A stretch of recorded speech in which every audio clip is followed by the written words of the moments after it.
हाँ देखो इधर, हम लोग लास्ट क्लास में पढ़ रहे थे कि एक अगर प्रिज्म हो ए बी सी, जिसमें ए जो होता है उसको हम बोलते हैं एंगल ऑफ प्रिज्म। ठीक है, तो ये सब इसका डायग्राम तो खैर हम लोगों ने समझ लिया था ना, ये तो हमने समझ लिया कैसे कैसे बना था। ठीक है, तो डायग्राम दोबारा समझने की जरूरत नहीं है।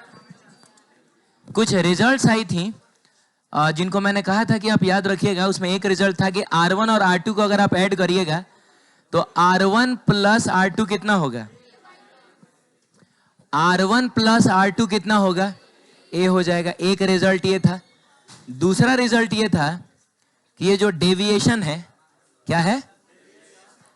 ये जो डेविएशन है वो है I प्लस ई माइनस ए, इतना आया था। ये दूसरा रिजल्ट था। बोलिए, तीसरा रिजल्ट था, तीसरा एक्चुअली एक कंक्लूजन था कि अगर आप फॉर क्या मिनिमम डेविएशन की बात करिएगा ना, शांत हो जाइए, मिनिमम डेविएशन की बात करिएगा तो उस केस में R1 और R2 को क्या होना पड़ेगा? इक्वल होना पड़ेगा। R1 और R2 इक्वल होगा और तब ये किसके बराबर हो जाएगा? A/2 के। इस केस में ये एंगल ऑफ इंसिडेंस और एंगल ऑफ इमरजेंस ये दोनों भी सेम होना चाहिए। तो I will be equal to क्या? ये भी होना चाहिए। और उस केस में अगर आप मिनिमम डेविएशन निकालिएगा तो इसे E की जगह पे आप क्या रखिएगा? I, तो ये हो जाएगा 2I माइनस ए। ठीक है, ये सब बात हो रही थी। और अल्टीमेटली लास्ट में मुझको याद आ रहा है कि हम लोगों ने म्यू की वैल्यू निकाली थी sign delta minimum plus A divided by 2 divided by sine A by 2। यहां तक हम लोगों ने प्रूफ किया था। अब आगे क्या हो अगर ये एक थिन प्रिज्म हो? थिन प्रिज्म होने का मतलब हुआ ये जो एंगल ऑफ प्रिज्म है ये बहुत छोटा हो, 5 डिग्री 10 डिग्री इस टाइप का हो। अरे बोलिए ना, ऐसा बहुत ये जो है वो बहुत कैसा हो? छोटा हो। तो अगर हम बात करें फॉर थिन प्रिज्म, क्या बात करें?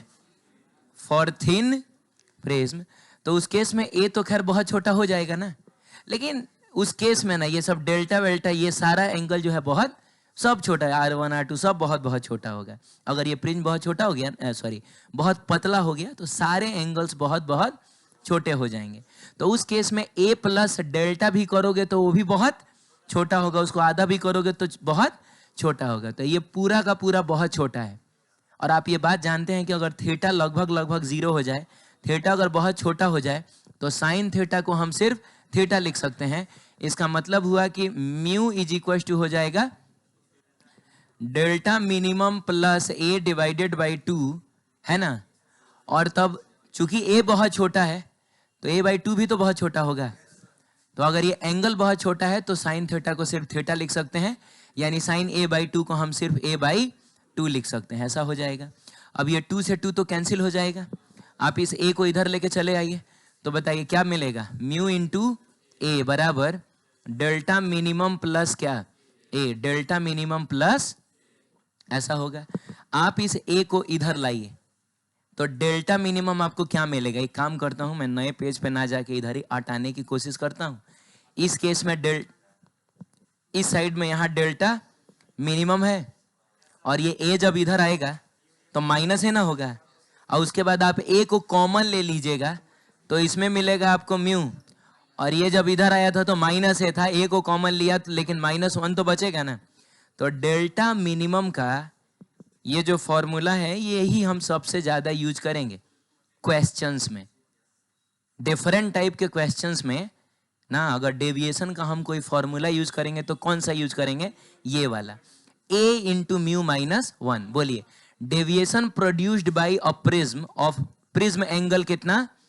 a कितना होता है? a into mu -1। एक और बात है, अगर मिनिमम डेविएशन ना भी बोले तब भी हम उसको मिनिमम डेविएशन ही मानेंगे। थिन प्रिज्म ना भी बोले, हेलो, ये जो रिजल्ट आया है इसके लिए हमने रास्ते में 2 चीजें मानी है। पहला चीज तो ये माना है कि डेविएशन कैसा है? मिनिमम है, वैसे आया भी है डेल्टा मिनिमम, है कि नहीं। और दूसरी चीज ये कि प्रिज्म कैसा है? लेकिन अगर इन बातों का जिक्र ना भी होना तो ये अंडरस्टूड होता है कि प्रिज्म कैसा है, थिन है, और डेविएशन कैसा है, मिनिमम वाला है। तो नॉर्मल प्रिज्म का डेविएशन का फॉर्मूला याद करिए, a इंटू म्यू माइनस 1। क्या बोलते हो, a into mu minus 1। Clear है ये? चलिए ठीक है, तो देखिए आपकी किताब में ये सब लिखा हुआ है।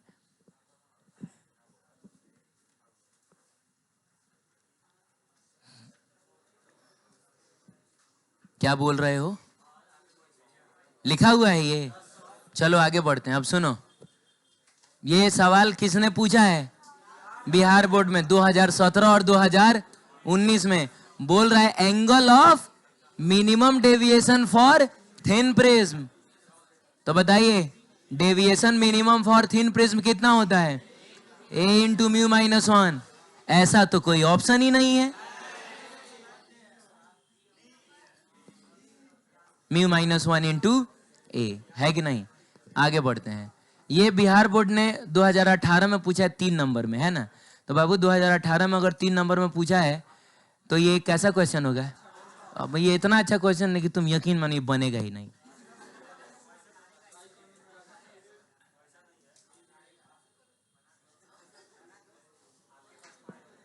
नहीं बनेगा ये, ठीक है, लेकिन फिर भी हम लोग ट्राई करते हैं, है ना?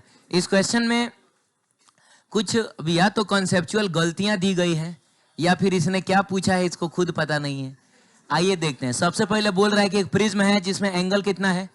तो 72 डिग्री है। तो किसी भी कीमत पर ये थिन प्रिज्म, तो ये बहुत मोटा प्रिज्म है। वो 30 डिग्री और 60 डिग्री ना दे गई, कितना दिया है? बहुत मोटा प्रिज्म है। तो पहले तो थिन प्रिज्म वाला बातें भुला जाओ तुम। आप समझ रहे हैं? हाँ, तो ये एक मोटा प्रिज्म है। ये एंगल कितना दिया हुआ है बताइए? 72 डिग्री, 72 डिग्रीज। फिर कह रहा है प्लेस्ड इन कहाँ? वाटर। प्रिज्म को ले जाके वाटर में प्लेस किया गया, हाँ, पानी में। तो इसका जो, शांत हो जाओ, कहने का मतलब इसका, ये ग्लास का बना है और इसका दिया है 1.66। तो 1.66, तो आपको पता है एक बात कि 0.66 का मतलब होता है 2/3। ये बात पता है? अब तुमको पता है 0.33 का मतलब होता है 1/3? तो नहीं पता होगा तो कहीं लिख लेना। 0.333333 मिले, इसका मतलब होता है 1/3। तो जाहिर सी बात है 0.6666 मिलेगा, उसका मतलब होगा 2/3। 0.333 का मतलब होता है 1/3, 0.666 का मतलब होता है 2/3। ये बात आप लिख लीजिएगा। हाँ, बार लगा सकते हैं 6 के ऊपर, ठीक है? तो ये लिखा हुआ है 1.66। तो बाबू 1.66 का मतलब हुआ 1 प्लस 2/3 ना। तो मिला जुला के कितना हो जाएगा? हाँ, तो 5/3 मान लेना। म्यू ऑफ ग्लास दिया हुआ है, कितना दिया हुआ है? कितना? 5/3। सही है, क्योंकि 1.66 के साथ कैलकुलेशन करना ऑब्वियसली दुखदाई होगा। ये 5/3 हो सकता है कट छट के कुछ ठीक ठाक आ जाए। म्यू ऑफ वाटर, इस प्रिज्म को आपने कहाँ रखा है बताइए? आपने पानी में रखा है। सराउंडिंग के रूप में कौन है, देख रहे हो कितना खोज फंसा रहा है। म्यू ऑफ वाटर दिया हुआ है 1.33। तो 0.33 का मतलब होता है 1.3। तो 1 प्लस 1/3, 4/3। अब 4/3 तो हमको याद है, तो वाटर का कितना है आपका? 4/3 है। क्लियर? अब हमसे बोल रहा है कि calculate the value of minimum deviation. क्या बोला? मिनिमम डेविएशन बोला।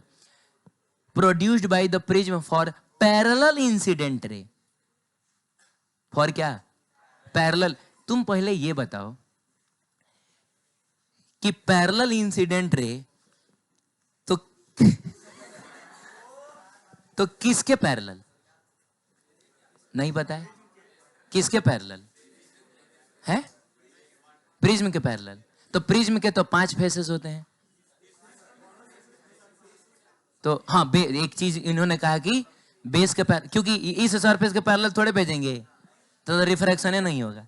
तो जाहिर सी बात है एक बेस ही ऐसा बच रहा है जिसके पैरेलल हम मान सकते हैं।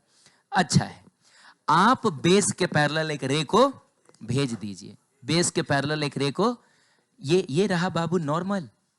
ये क्या है? ये तो नॉर्मल है। अब एक बात बताइए, सीधा तो नहीं जाएगा, बिल्कुल नहीं। तो क्या होगा? ये नॉर्मल की तरफ मुड़ेगा। आप मोड़िए नॉर्मल की तरफ, इसको मोड़िए, ये देखिए नॉर्मल की तरफ मुड़ा। अब बताइए यहाँ जो पैरेलल, यहाँ जो नॉर्मल होगा वो कुछ ऐसा ना होगा। कितने लोगों को ऐसा लग रहा है कि ये और ये बराबर है? इज देयर एनी, कोई है जो कह सकता है कि दोनों बराबर है? बिल्कुल बराबर नहीं है। आप समझ रहे हैं? पता है ये कब बराबर होता है? जब ये आइसोसेलस प्रिज्म होता है। शांत हो जाइए ना। ये आइसोसेलस प्रिज्म होता है। आइसोसेलस प्रिज्म का मतलब हुआ कि ये वाला साइड और ये वाला साइड बराबर होता है, और ये जो रे है वो सीधा जाता, तब ये R1 और R2 बराबर होता है। इस केस में एकदम 100% गारंटी है कि R1 और R2 बराबर। और जब R1 और R2 बराबर नहीं होगा तो मिनिमम डेविएशन क्यों दिया है? ये गलत बात है। इसको सिर्फ पूछना चाहिए what is the value of क्या? डेविएशन। क्योंकि रे को तो उसने फिक्स करके भेजा है कि रे तो ऐसा ही है। और या फिर मिनिमम डेविएशन अगर पूछा है तो ये पैरेलल वाली बात क्यों कह रहे? आप समझ रहे हैं? फिर भी चलिए मानते हैं, गलतियां माफ कर सकते हैं, प्यार करते हैं हम इससे। अब सुनिए, अब हम तो प्यार कर रहे हैं, अब इसका मैं आपको बताता हूं कि इसका क्या चल रहा है। ठीक है, शांत हो जाइए। हमसे पूछ रहा है कि डेविएशन कितना होगा। तो अब एक बात बताइए, यहां पर भी तो ये डेविएट होगा और ये नॉर्मल से दूर भागेगा। नॉर्मल से दूर भाग के मान लीजिए कहीं इधर चला गया। अरे बोलो बाबू, ऐसे चला गया तो अब डेविएशन निकलेगा कैसे? उसके लिए हमको क्या करना पड़ेगा? इसको ऐसे बढ़ाना पड़ेगा, इसको ऐसे बढ़ाना, तो यही ना डेविएशन होगा। तो उसके लिए अब हमको ये सारी एंगल्स निकालनी होंगी कि ये एंगल कितना है, चाहे ये कितना है, चाहे ये कितना है, चाहे सब एंगल निकालना पड़ेगा। अब उसके लिए देखिए हम लोग क्या कर सकते हैं कि सबसे पहले हम लोग यहाँ पर लगाएंगे स्नेल्स लॉ। बोलो बाबू, क्या लगाएंगे? Snell's law. तो ये एंगल पहले ढूंढा जाए। तो हालांकि ये एंगल ढूंढना आपके लिए उतना मुश्किल नहीं होना चाहिए। क्यों नहीं होना चाहिए बताइए? ये एंगल आप ढूंढ सकते हैं? अरे बोलिए। हाँ, तो कैसे ढूंढे आइए देखते हैं। सबसे पहले ये 72 डिग्री है। तो ये 72 डिग्री अगर है तो ये और ये कितना होगा? मिल गया 108। तो 108 का आधा आधा 54 और 54 होगा। लेकिन अब यहां भी प्रॉब्लम है। इसने कहा ही नहीं है कि ये प्रिज्म आइसोसेलस है। तो क्या हम ये वाला हम ऐसा नहीं मान सकते हैं? हम इस टाइप का नहीं मान सकते हैं कि इसमें हम लोग 72 ले लें, इसको ऐसे ऐसे नहीं ले सकते हैं क्या? मान लेते हैं ये 72 है, तो क्या ये वाला और ये वाला बराबर होगा? अब चलिए हम यहां भी माफ कर दिए। देख रहे हो हम कितना माफ करें। तो हम इसको अगर 54 मान लें, इसको भी क्या मान लें? 54 मान लें। तो आप बताइए, ये 54 तो ये भी कितना? 54, और ये टोटल कितना? 90। तो ये कितना हो जाएगा? अरे तो 54 में से 90 में से 54 घटो कितना? तो ये 36 ना होगा? ये आप समझ रहे हैं कर क्या रहा है ये हमारे साथ?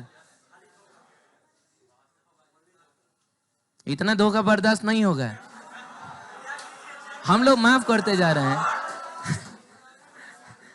हम लोग कुछ ढंग से बता नहीं रहे। हम उससे पूछ रहे हैं कि बताओ तुम। एक तो ढंग से बता नहीं रहा है, हम भटका रहे। बात सही है, माना कि एंगल ऑफ डेविएशन निकालना है, हमको ये पता करना है कि ये कितना डेविएट हुआ है। ये हमको ही डेविएट कर रहा है। अब सुनिए प्रॉब्लम, सुनिए। इतना ही नहीं,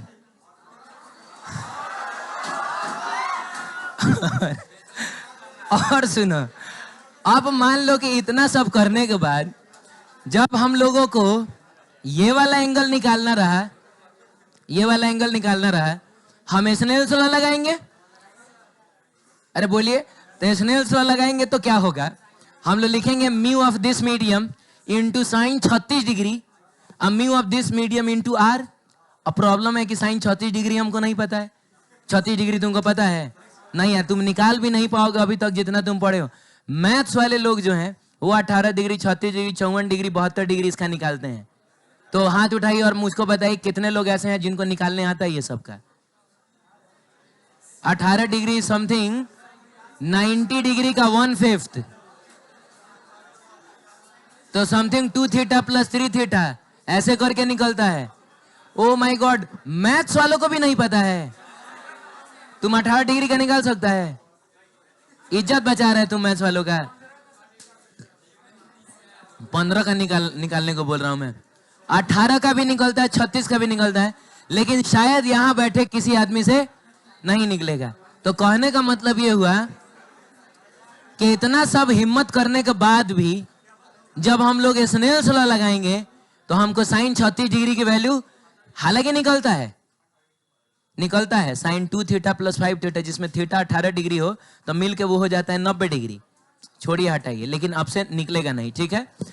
लेकिन फिर भी मान लीजिए, अब लीजिए, फिर भी मान लीजिए कि हम ये भी निकाल लिए, तो ये निकाल लिए तो क्या होगा, तब ये वाला एंगल मिल गया हमको।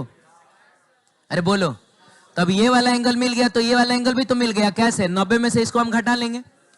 अब ये एंगल मिल गया, ये 72 डिग्री, तो फिर हमको ये मिल जाएगा। नहीं समझ में आया? ये मिलेगा।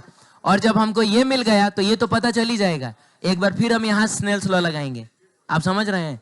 ये कोई मामूली बात नहीं है। इसने क्या पूछा इसको खुद पता नहीं है। हो सकता है कि आप डिफरेंट किताब देखिएगा, उसमें कुछ सॉल्यूशन इसका कर दिया होगा। आप समझ रहे हैं? तो उस सॉल्यूशन को आप काटिएगा मत, उस किताब को आप जला दीजिएगा। पागल बना रहे हैं, ठीक है। अल्टीमेटली कोई फायदा हुआ बताइए? नहीं, ये बताइए, अल्टीमेटली कोई फायदा हुआ? टाइम हमारा वेस्ट करा दिया कि नहीं इसने?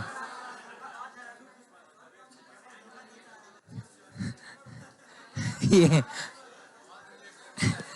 तो सही बात है।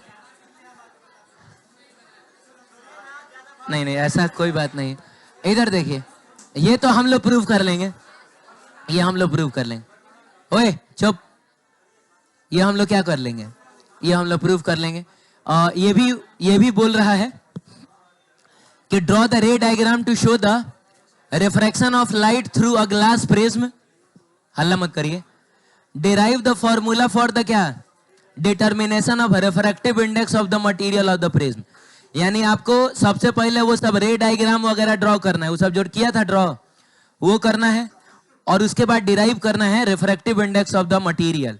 तो याद है हमने पढ़ा है ये delta minimum plus A divided by क्या 2 divided by sine A by क्या 2, ऐसा याद है? तो यही हमको प्रूव करना है, हो जाएगा, 5 नंबर दे देगा। और वैसे भी प्रूफ करने के लिए रे डायग्राम तो आपको बनाना ही पड़ेगा, बिना रे डायग्राम बनाए हुए आप कर नहीं सकते हैं, ठीक है। ये क्या बोल रहा है बताइए? हाँ, a ray of light is incident on a glass prism of refractive index कितना, mu, at refracting angle A. Angle of prism को ना रिफ्रैक्टिंग एंगल भी बोल सकते हो, ठीक है। If it is just suffers T I R, अरे टी आई आर ही ना है, एट द अदर फेस, दूसरे फेस पे जस्ट इसने टी आई आर किया है।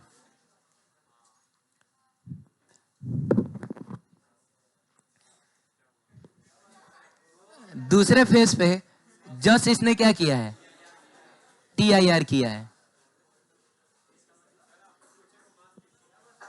Obtain an expression relating the angle of incidence, angle of prism, angle of prism जो कि यहां ए दिया हुआ है, एंड बाबू क्या, क्रिटिकल एंगल। तो एंगल ऑफ इंसिडेंस को अगर हम आई बोल दे तो आई आई सी और क्रिटिकल एंगल, सॉरी आई आई सी और ए के बीच में आपको रिलेशन बताना है। तो सबसे पहले काम करिए, आप लोग प्रिज्म तो ड्रॉ कर लीजिए। प्रिज्म में ये वाला एंगल कितना है बताइए, ए है। अब सुनिए, हमने बाबू रे को कुछ इस तरीके से भेजा है, एकदम शांत रहो ना यार। रे को तुमने कुछ इस तरीके से भेजा है, ये तो नॉर्मल ना रहेगा, तो ये नॉर्मल की तरफ मुड़ेगा, और हुआ कुछ ऐसा कि जस्ट टी आई आर हो जा रहा है। यहां पे क्या हो जा रहा है, तो जस्ट मतलब ये बाहर नहीं निकल रहा है, तो जस्ट टी आई आर का मतलब हम वो क्रिटिकल एंगल वाला सिचुएशन नहीं ले लेंगे। अरे बोलो ना, अब इसी में ना थोड़ा सा भी एंगल बढ़ेगा तो ये खटाक से अंदर आ जाएगा। तो ऐसा सिचुएशन है, और हम ये बात जानते हैं कि ये वाला एंगल क्या है, आई सी। इसको हम लोग क्या बोल दें, आई बोल दें। क्लियर है? तो सबसे पहले तो आप ये बताइए, अच्छा बाहर में अलग कुछ दिया नहीं हुआ है ना, तो हम लोग बाहर एयर ही ना मान के चलेंगे अगर कुछ नहीं दिया है तो। और इसका रिफ्रैक्टिव इंडेक्स कितना ले लेते हैं, म्यू ले लेते हैं, शायद दिया है, म्यू दिया है ना, हाँ रिफ्रैक्टिव इंडेक्स म्यू दिया है, तो ऑब्वियसली हमारे आंसर में म्यू भी हो सकता है क्योंकि वो क्वेश्चन में गिवन है। अब हम क्या कर पाएंगे? हम सबसे पहले यहां पर स्नेल्स लॉ लगा के साइन आईसी की वैल्यू लिख लेंगे, और साइन आईसी की वैल्यू तो हमको रटा हुआ है, sine i c is equal to होता है mu of rarer upon mu of denser. तो म्यू ऑफ रेयरर में 1 और म्यू ऑफ डेंसर कितना? म्यू। नहीं समझ में आया? तो ये हम लोगों ने कर लिया। अब एक बात और बताइए, एक बात और बताइए यहां पर हम एक बार फिर से स्नेल्स लॉ लगाएंगे। तो अगर मान लो बाबू कि हम इसको थोड़ा सा कुछ इस तरीके से बढ़ाते हैं आगे ना, तो आपको एक ऐसा ट्रायंगल दिखाई दे रहा है। इस ट्रायंगल में ना एक्चुअली हमको ये वाला एंगल पता करना पड़ेगा, क्योंकि अगर हमको यहां भी स्नेल्स लॉ लगाना है तो ये एंगल अगर हमको पता है तो ये वाला एंगल भी पता करना पड़ेगा ना। बोलिए, तो बताइए ये टोटल एंगल कितना है? 90 डिग्री ना। बोलिए, ये टोटल एंगल कितना है? 90 डिग्री। तो ये वाला कितना हो जाएगा?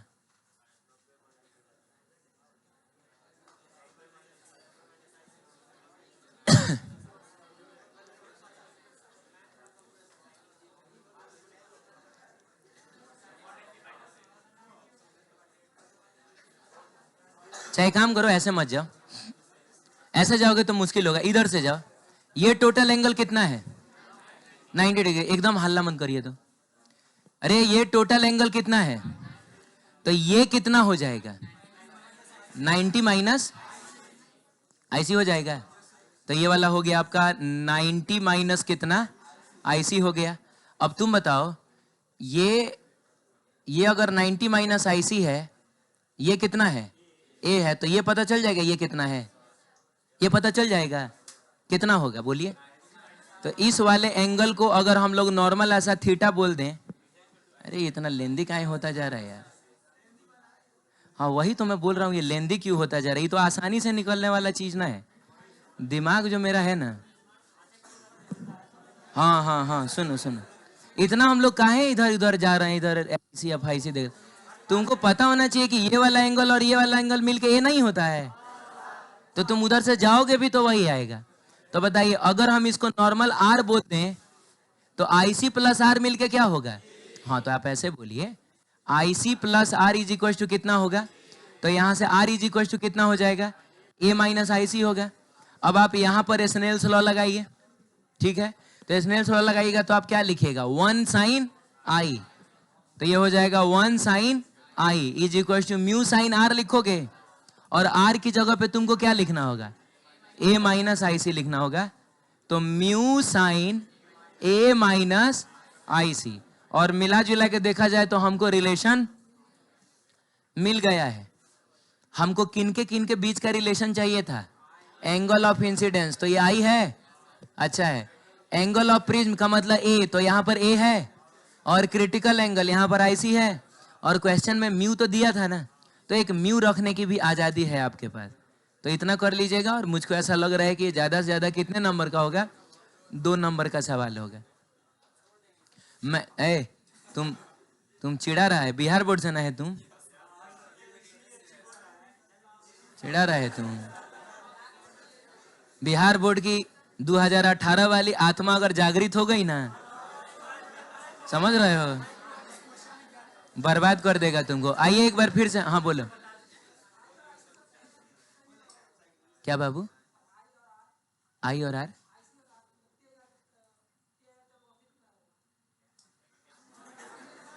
ना एक मिनट रुकिए, हेलो इधर देखिए।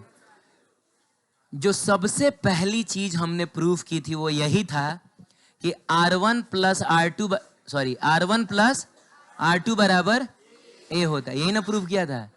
वो किसी भी कंडीशन, उसके लिए कोई कंडीशन था, वो किसी भी प्रिज्म में, वो थिक प्रिज्म हो थिन प्रिज्म हो, समझ रहे हो, सबके लिए वैलिड है। तो अगर हम ध्यान से देखें तो यही ना R1 और ये R2 है, R1 R2 मिलके ये हो जाएगा। आप देखिए ये चीज ज्योमेट्री से भी, जैसे हम लोग शुरू में कोशिश कर रहे थे, ज्योमेट्री से भी करिएगा, घुमा फिरा करिएगा, वही आएगा। हाँ तो ठीक है, तो यहां से आपको R इज इक्वल टू मिल गया ना, ए माइनस आई सी।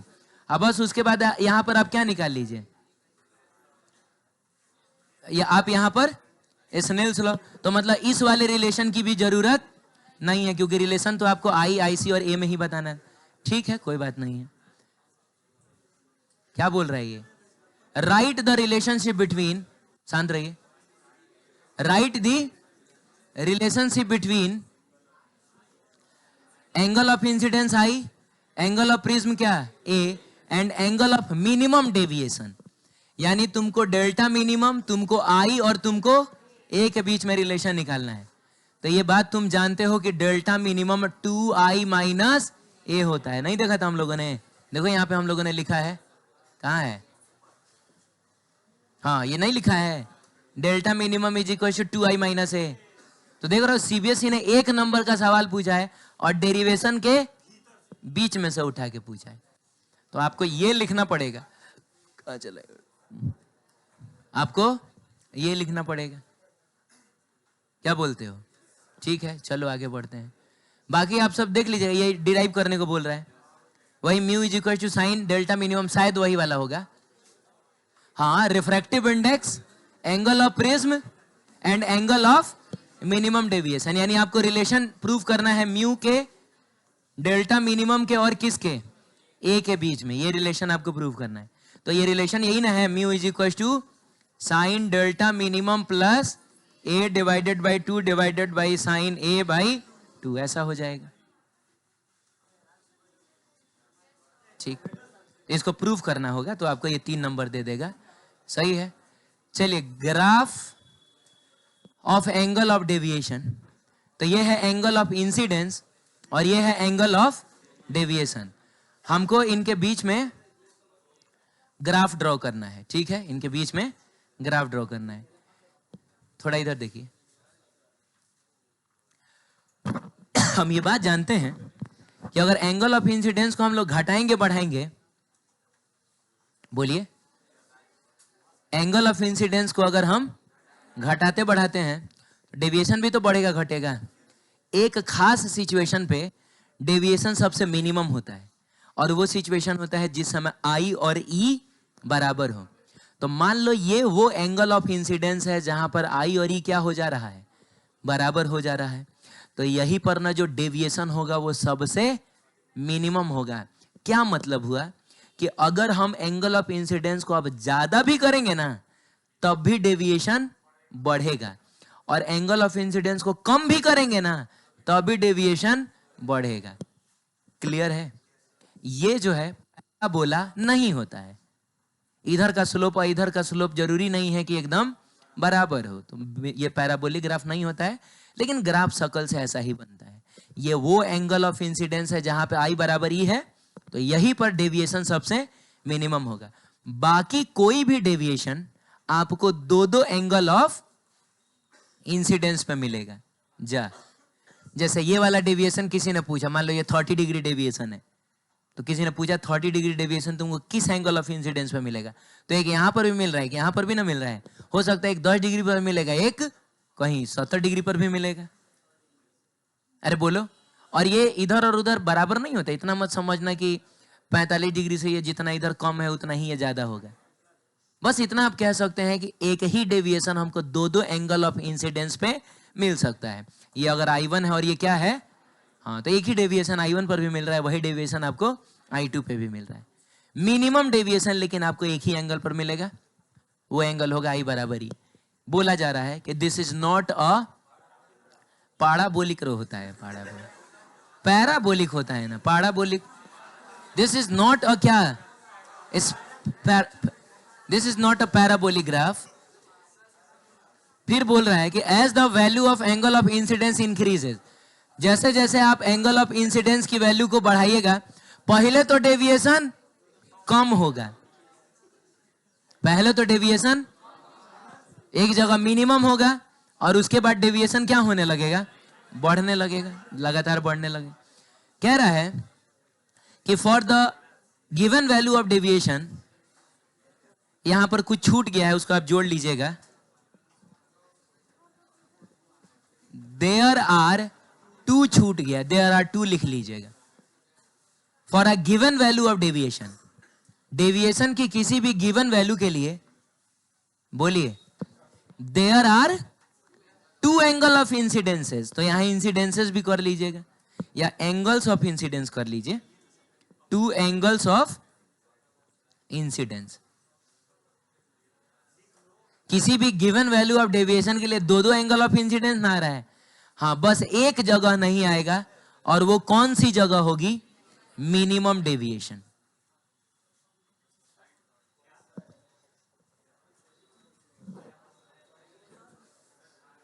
हाँ शांत रहिए ना। हाँ बाबू बोलिए। हाँ होगा TIR, तो जहां तक TIR हो रहा है ना वही तक का ग्राफ बनेगा, उसके आगे नहीं बनेगा। मान लीजिए यहीं पे TIR हो गया, अरे बोलिए ना, तो इसके आगे ग्राफ नहीं बनाएंगे।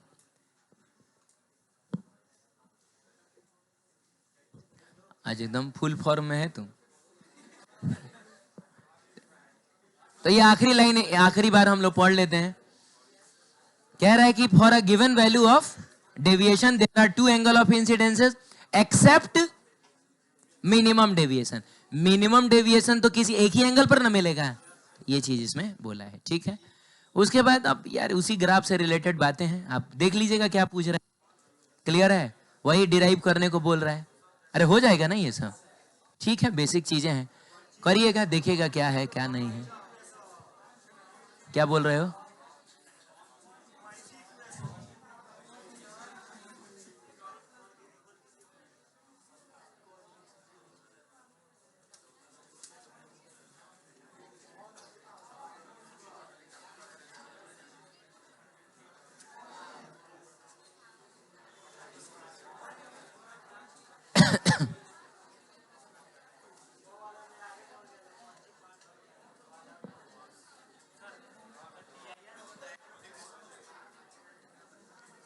वो तो कहानी सब उल्टा हो जाएगा इसे, ठीक है।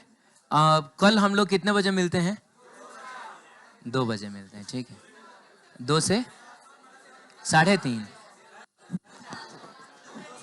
ठीक है। कौन सी क्लास है? अमित सर का क्लास है क्या कल? कितने बजे से है? व्हाट इज द 3:30 यार? या तो ये 3:30 क्या? अच्छा